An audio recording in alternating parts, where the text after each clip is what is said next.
이번 대선에서 주목하는 포인트는 뭡니까? 이제 며칠 안 남았는데. 이번 대선에서 주목하는 포인트는 두 개가 있죠. 우리가 이게 지금 이 상황을 이해하려면 왜 이재명 후보의 지지율이 저토록 높은가?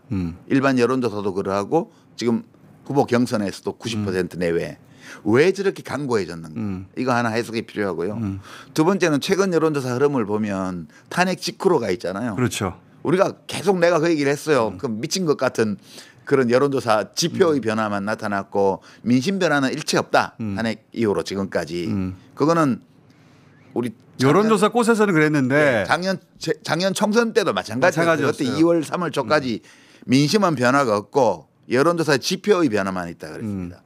이제 그쪽에서 탄핵 세력 내란 세력 쪽에서 여론조사 조작을 통해서 민심이 달라진 것처럼 연출해서 헌법재판소 재판관들에게 영향을 미쳐보려고 시도했던 거거든요. 시도했던 거죠.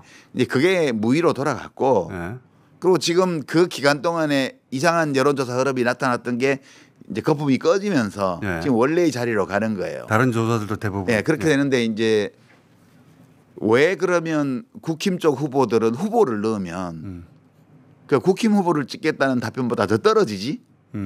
맞아요. 국힘 후보라고 하면 30%가 나오는데 후보를 넣으면 20%대가 나와요. 국힘 후보라 넣으면 35% 내외가 나오는데 맞아요. 특정한 국힘의 후보를 넣으면 25% 내외밖에 안 나와요. 이 현상이 왜 일어나는가? 그러니까 이재명의 강세 그리고 국힘 후보의 약세 이게 지속되면 선거는 끝난 거예요 이미.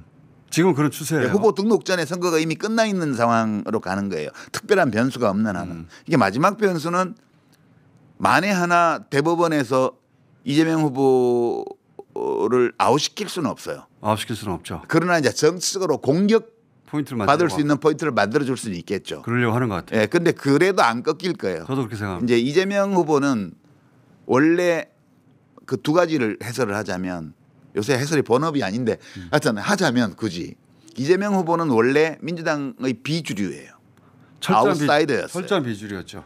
아웃사이더에서 한 10년 전에 출발해서 여기까지 왔는데 이번 탄핵 기간을 거치면서 민주당의 주류 있잖아요. 여기하고 정서적으로 완전히 밀착돼 버렸어요. 그러니까 이 민주당의 주류가 되고 있는 당원이나 지지자들은 다 5.18 광주의 트라우마를 크든 작든 갖고 있는 사람들이에요. 그렇죠. 그런데 이번에 이 일을 같이 겪으면서 이재명 대표가 라이브 켜고부터 시작해서 국회에서 그 의원들을 이끌고 이걸 극복을 해냈잖아요. 그렇죠. 그 전까지는 우리의 도구로 쓸 수 있을까라는 게 민주당 주류의 고민이었다면 지금은 거의 한 몸이 돼버렸어요. 정서적으로 일체감이 굉장히 높아졌습니다. 그건 확실한 것 같습니다. 그리고 리더십을 인정하게 됐고요. 말 없이. 인정할 수밖에 없었죠. 그걸 돌파한 걸 보면. 그렇죠. 그러니까 민주당의 원래 비주류 출신으로서 들어와서 좀 낯선 스타일의 리더십이어서 사람들이 정서적으로 거리감이 약간 있었는데 사실 2016년 생각해 보면 2016년 대선 겪고 나서 이재명 끝났다. 이재명 여기까지다라고 하는 판단이 그때 주류였고 그렇죠.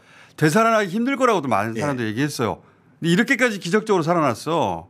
그러니까 놀라운 여정이에요, 사실. 그러니까 시련을 같이 이겨내면서 생긴 전후에 비슷한 감정들이 맞아요. 생겼어요. 동지 같은. 그래서 이렇게 강고해졌습니다. 강고해졌고요.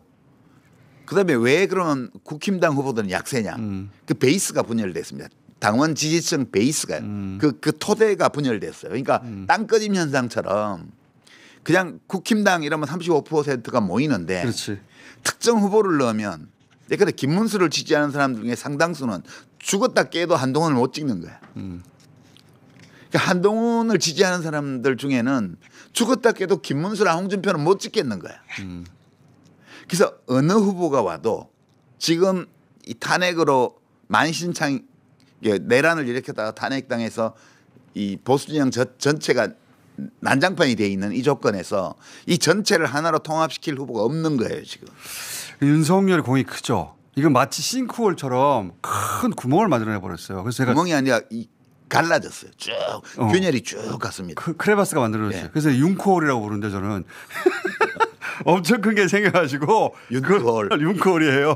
넘어갈 수가 없게 만들었어요. 큰 역할을 했어. 다 갈라져 버렸어. 생각해보세요. 민주당은 이재명 대표가 아웃사이드 출신으로서 중심으로 밀고 들어와서 이제 민주당의 주류 세력과 역사적 유대감을 형성해버린 조건이 됐고 국힘 쪽은 정서적 분열 또 이념적 분열이 심화돼 가지고 어떤 후보가 나와도 그 진영 전체를 하나로 통합할 수 없는 조건이 돼 버렸어요. 이 조건에서 지금 무슨 데이터를 보기도 전에 우리가 생각해 봐야 될 게 여기서 국힘이 또 이긴다는 게 말이 되냐. 우리 총선 때도 그랬습니다. 이렇게 국정을 엉망으로 만들고 대통령 지지율이 낮은데 여당이 총선에서 이긴다는 게 가능한 일이냐는 직관적인 또는 역사적 경험에서 오는 추론 이게 있었잖아요. 네. 그거하고 데이터를 비교해 봤는데 데이터가 안 맞는다. 그러면 둘 다를 의심해 봐야 된다. 그런데 네. 그 당시 주류 언론이나 정치권의 반응, 비평가들의 반응은 데이터에 무게를 주고 우리의 직관적 판단, 논리적 추론 이걸 무시하는 식으로 했잖아요. 직관적 판단하고 맞는 여론조사 꽃하고 MBC가 했던 조사밖에 없어요. 예, 그 저 패널 조사. 예. 그 두 개를 제외하고는 국민의힘이 이긴다고 그랬단 말이에요. 그렇죠. 예, 말도 안 된다고 저희는 얘기했었는데. 예, 지금도 마찬가지입니다. 지금도 우리의 직관적이고 경험적 추론, 직관적 판단과 경험적 추론에 따르면 이런 상황에서 탄핵 전까지 여당이었던 정당이 후보를 내서 대선을 또 이긴다. 이건 대한민국 망한다는 거예요. 그거는. 내란 잔당들이 여기저기서 꿈틀꿈틀 하잖아요. 어떻게든 흠집을 내거나 역전을 시키거나 대선에 뭔가를 도모해 보려고 하는데 이거를 잠재우려면 어떻게 해야 됩니까? 그게 그러니까 대선에서 정권을 바꾸고 특검을 출범시켜서 다시 파내는 거 말고는 네. 잠재울 방법은 없어요. 여기는 잠자지 않아요. 잠자지 않아요. 뽑아내야 돼요. 잠자지 않아요. 뽑아내야 되는데 지금 이게 제가 그전에도 얘기했는데 친위 쿠데타잖아요. 네. 실패한 친위 쿠데타예요. 박근혜 탄핵과는 완전 달라요. 박근혜는 개인적인 범죄를 저질렀던 거고 이 사람은 이제 조직 범죄를 저질렀던 그렇지. 사람이잖아요. 국가의 모든 권력기관을 총동원해서 반역죄를 저질렀던 사람이잖아요. 그래서 그 사람 하나만 지금 드러낸 거거든. 나머지가 다 그냥 있어요.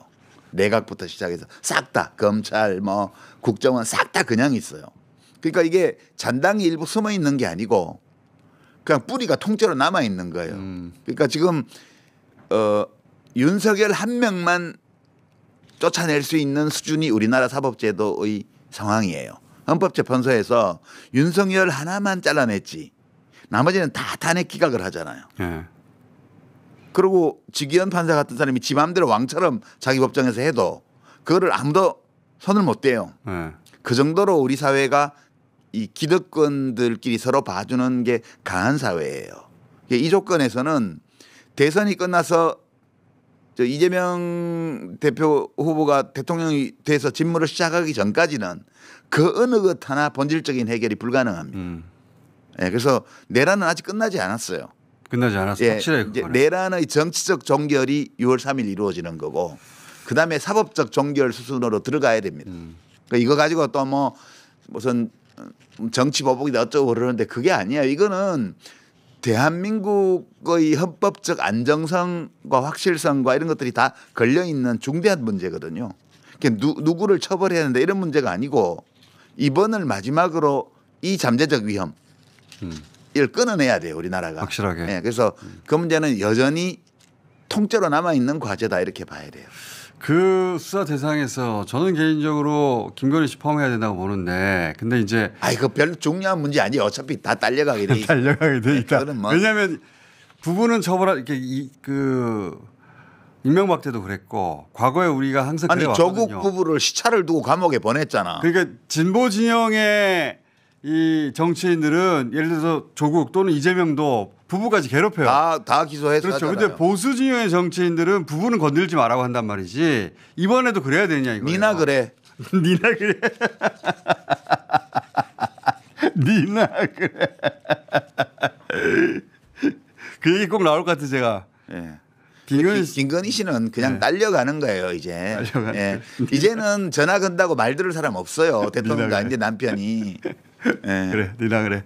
여러분, 지금 정치 메가톤에서 필요한 건 바로 여러분의 구독과 좋아요입니다. 솔직히 저 혼자서는 이 치열한 정치판에서 모든 걸 다 할 수 없습니다. 하지만 여러분과 함께라면 세상을 뒤집을 수도 있죠. 댓글로 솔직한 의견과 응원을 남겨주세요. 여러분의 한마디 한마디가 저에겐 최고의 연료입니다. 그리고 구독과 좋아요, 알림 설정은 그냥 옵션이 아니에요. 필수입니다. 안 누르면 정치 뉴스 놓치고 답답한 속은 계속 답답할 수밖에 없습니다. 여러분이 좋아요와 구독 한번 눌러주시면 저는 다음 영상에서 더 통쾌하고 더 시원한 해설로 보답하겠습니다. 시청해주셔서 정말 감사합니다. 제 생각에 공감하셨다면 이제 행동으로 보여줄 때입니다. 우리의 노력은 쉽게 무너지지 않습니다. 끝까지 함께 가며 제대로 된 결과를 만들어냅시다.